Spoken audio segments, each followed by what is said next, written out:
The creationist Ray Comfort, on his goofy fundamentalist show, went after atheist and scientist Lawrence Krauss. Change is always one generation away.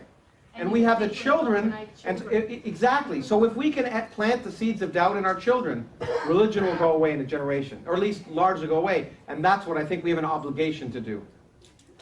Yeah. Wow, why does that guy scare me?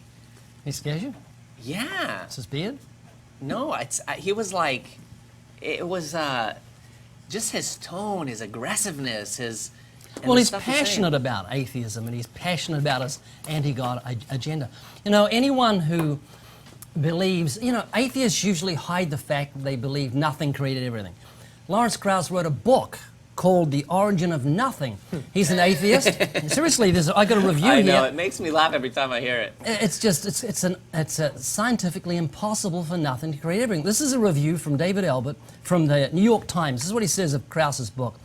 But all there is to say about this, as far as I can see, is that Krauss is dead wrong and his religious and philosophical critics are absolutely right. You cannot have nothing create everything. He's got no prime mover. There's nothing in the beginning. It's just nothing, and then suddenly everything results. That's like saying, well, let's seriously talk about the fact of the sun being hot. Right. We'll talk about it for a while. Is it hot or isn't it? Or is water wet? There's certain things that are axiomatic. And a prime mover, the creator, the eternal creator, is axiomatic. You cannot have a creation or nature without a creator. So he has zero credibility. Absolutely. Everything he says, I take it back to his foolish philosophy that nothing created everything. Yeah, well, and not just that, but what he does is he uses that terminology, nothing, or the word nothing, but then he clarifies how it's not really nothing. It's something. It's something. I mean, seriously, it's just like randomly taking water and then calling it dirt, but then describing how, well, it's not really dirt, it's actually really water. It's just stupid. No, you cannot even get an I know, analogy. that doesn't even... No really analogy cuts it. It's just, it's intellectually embarrassing to even talk about it. These guys are calling Lawrence Krauss stupid and intellectually embarrassing. Oh, the irony. Oh, the irony. You're creationists. You're creationists. You know what they believe? They believe the world is 6,000 years old. They believe that human beings and dinosaurs lived at the same time. Okay, the world is 4.54 billion years old. You're only about 8 quadrillion% off. And we have radiocarbon dating and all these different methods to prove that, but how do they respond? No, the world is 6,000 years old because my book says it. See this book I have?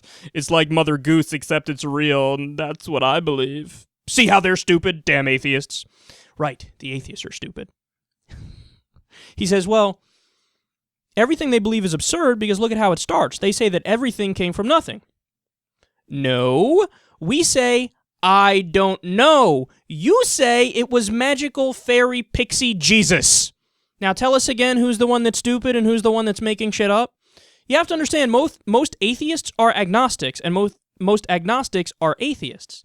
They just answer two different questions. One is what you believe, the other is what you know. In terms of what I know, of course I don't know if there's a God. So I say I don't know. I'm agnostic in that sense. But in terms of what I believe, belief is active, and I actively do not worship a God. I don't believe in a God.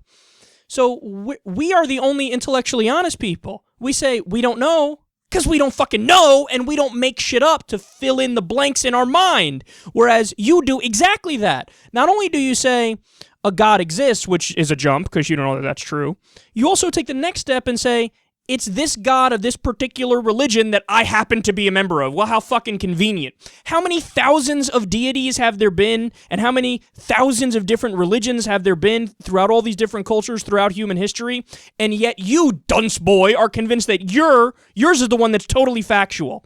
Well, if you were born in ancient Rome, you would think the Roman gods are factual. If you were born in ancient Greece, you'd think the Greek gods are factual.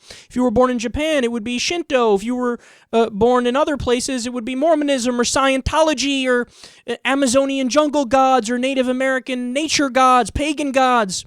It's just you were in a certain situation to go, okay, it must be true because I like my mommy and daddy and they're nice, so they got to be right about everything. Yet we're stupid. We are the ones that aren't objective, even though that's exactly what we're being. God, there's something about people who are arrogantly wrong that I just can't stand. I just get so angry because they attack atheists like we are arrogant and we are saying things that we don't know the answer to. But it's projection because that's exactly what they're doing. Again, they're creationists. They believe the Bible is literally true. In the Bible, they have 7-headed dragons. 7-headed dragons. You have to believe in it. It's in the Bible. In the Bible, there are multiple times where they allude to the earth being flat. They talk about sailing to the 4 corners of the earth. And they look at this book and go, yes, yes. Noah lives to 900, 950, gets every animal on a boat in a fucking 1 mile's radius where obviously not all the animals exist, but somehow he gets all of them on the boat and he saves the world and it's just one old guy. And he says, you goddamn atheists are stupid. You're intellectually embarrassing. Oh, God. Just gets me so angry because they're so not serious. They're like a toddler at the kids' table at a family event, and they keep chiming in and screaming at the top of their lungs when the adults are discussing politics. But I think this about the foreign treaty that we did with NATO and blah, blah, blah, blah, blah. Shut the fuck up and have your bottle. You're not an adult yet. Stop it. God, I got worked up there.